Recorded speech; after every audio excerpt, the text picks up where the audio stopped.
Magandang araw mga kaibigan.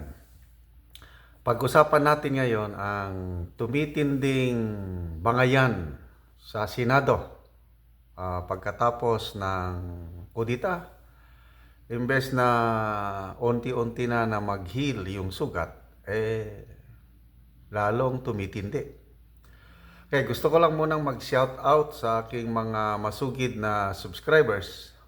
Una, yung mag-asawang si Jimmy and Gemma Bulanadi at ang magkapatid na Marina and Imelda Mansfield. Lahat sila na nasa Washington State, USA, at palagi daw silang nanonood sa aking mga vlogs at pati na rin kay Voljakera Maharlika nanonood din. So, salamat sa inyong suporta. Jimmy, Gemma, Marina, and Imelda. Okay, ito. Yung balita ng Net25. Yung nasabi dito na tumitindi ang bangayan at natataranta na ang Senate leadership dahil itong Solid 7. Marami na sa kanila ang siguradong mag-join sa oposisyon. Okay, pakinggan natin ang balitang ito ng Net25 then magbigay ako ng comments. Senado, posibleng sumama na sa oposisyon ang 3 o 4 sa tinaguriang Magic 7 sa Senado. Bagamat nire-respeto ang kanilang desisyon, ang pakiusap naman po ni Senate Pro Tempore Jinggoy Estrada, wag sana naman po silang maging destructive minority. Mayan Corvera, maghahati ng detalye niya. 3 hanggang 4 sa tinaguriang Magic 7 sa Senado ang posibleng lumipat na sa oposisyon. Yan ang kinumpirma ni Senador Joel Villanueva matapos ang rigudon sa Senado at pagbibitiw ni dating Senate President Juan Miguel Zubiri. Tinukoy ni Villanueva sina Senador Sani Angara, JB Ejercito at Nancy Binay na posibleng mapabilang sa minority bloc pero wala pa silang pinal na desisyon hinggil dito. Isa lang naman yung hangarin natin paglingkuran ng ating mga kababayan, the best we can. And yun din yung dahilan kung bakit iniisip namin na kung pwede tayong maging minorya, pwede tayong sumama sa bloke ng minority, pwede nating pangunahan ang minority doon sa Senado dahil pwede rin na maging yan ang maging susi para mas maging epektibo tayo as fiscalizer. So these are all available options for us. Bukod kina Villanueva, Binay, Angara at Ejercito, kabilang sa Magic 7 sina Senators Juan Miguel Zubiri, Loren Legarda at Sherwin Gatchalian. Aminado ang senador na masama pa rin ang loob nila sa mga kapwa mambabatas na nasa likod at sumuporta sa nangyaring kudeta. Ayon kay Villanueva, handa naman sila makipag-usap sa kampo ni Senate President Francis Chis Escudero pero kapag humupa na ang kanilang sama ng loob. Umapila rin siya sa mga kasamahan na itigil na ang pagbibitiw ng masasakit na salita hinggil sa nangyaring kudeta sa Senado. Hindi naman natin may itatago yung ating emosyon at kaya kung mapapansin nyo, hindi naman tayo masyadong nagsasalita dahil gusto natin masiguro na lahat ng ating sasabihin ay hindi dahil sa taas ng emosyon natin o dun sa nararamdaman natin, no? Especially after giving our best, talagang masakit pa rin, no? Masakit pa rin dahil we walked the extra mile and we were burning literally midnight oils in working very hard. Kayo, more than anyone, the Senate media would know very well kung sino yung mga nag-overtime, nagtatrabaho lagi doon sa Senado. And yet, ganun pa rin yung nangyari, no?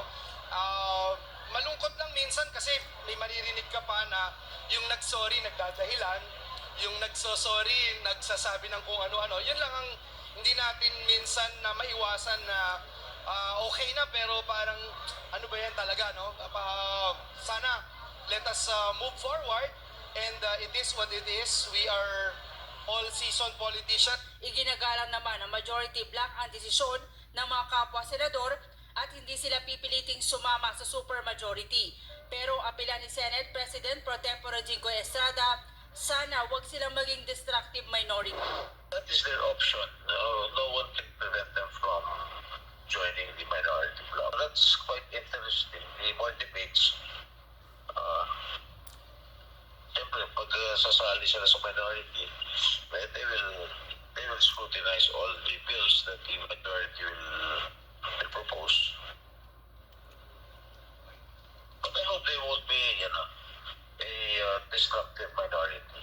Nanawagan naman si Escudero sa grupo ni Zubiri na huwag ibaba ang bandila ng Senado sa pamamagitan ng pagsasabing baka na umano ng Malacanang ang nangyaring kudeta.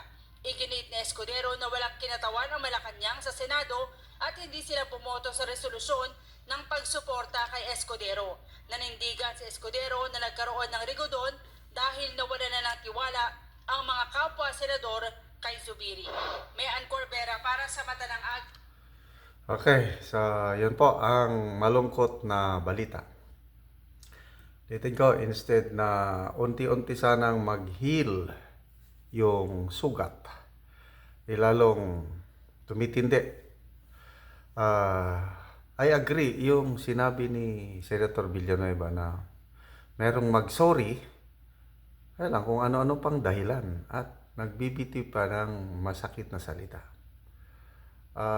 Nabantayan ko isang pronouncement ni Senator Escudero, yung wala pa namang luhang tumutulo na parang nang-aasar.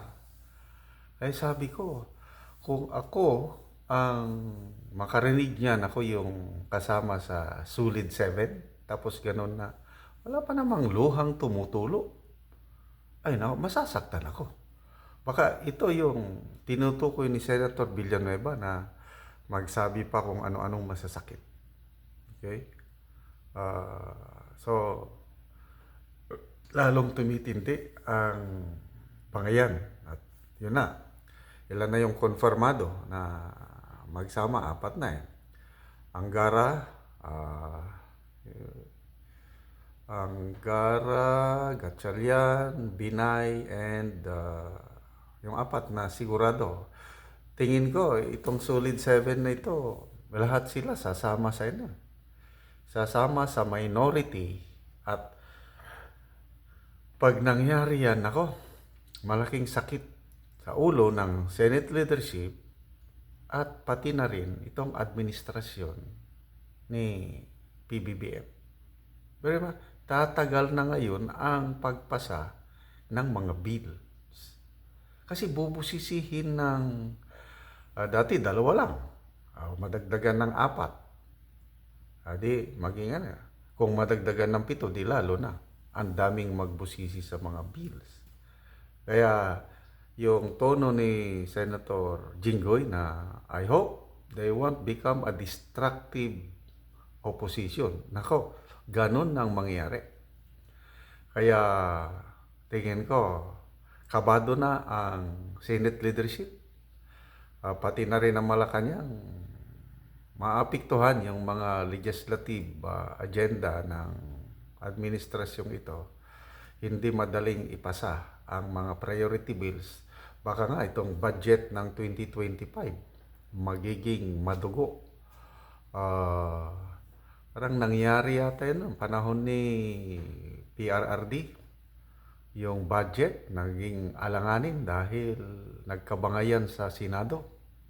O baka maulit yun na ma-reenact yung budget ng previous year. Nako, malaking malaking epekto yun sa ating government operations and ekonomiya. Okay, yung palaging ginigiit ni Senator Escudero na wala daw kinalaman ng Malacanang.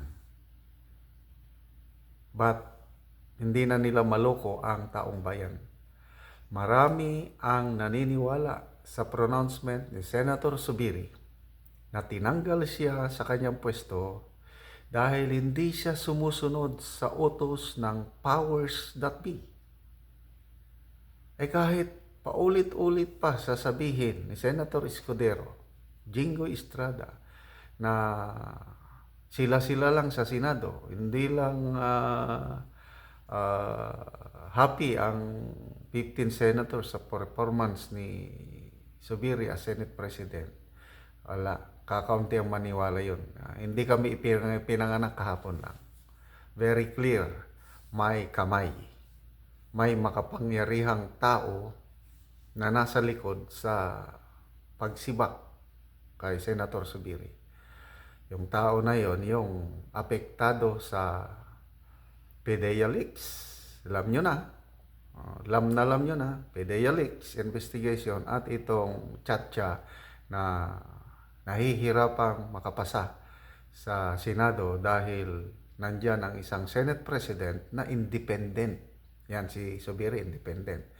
So, I just hope itong bagong Senate President, panindigan niya yung palagi niyang sinasabi na anti-Chatcha siya. Pag ginawa niya yan, ako, sasaludo ako kay Escudero. Kailan kung bumaliktad? Wala na. Lahat puros ko na lang. Alam niyo na. So, good luck sa Sulit 7. Sana gabayan kayo ng Diyos, ng inyong konsensya, kung anong gagawin nyo pag-resume ng session ng Senado. But alalahanin nyo lang ang taong bayan na huwag sanang mag-suffer na kung anumang desisyon, opposition ba kayo, minority bloc ba, o maging independent.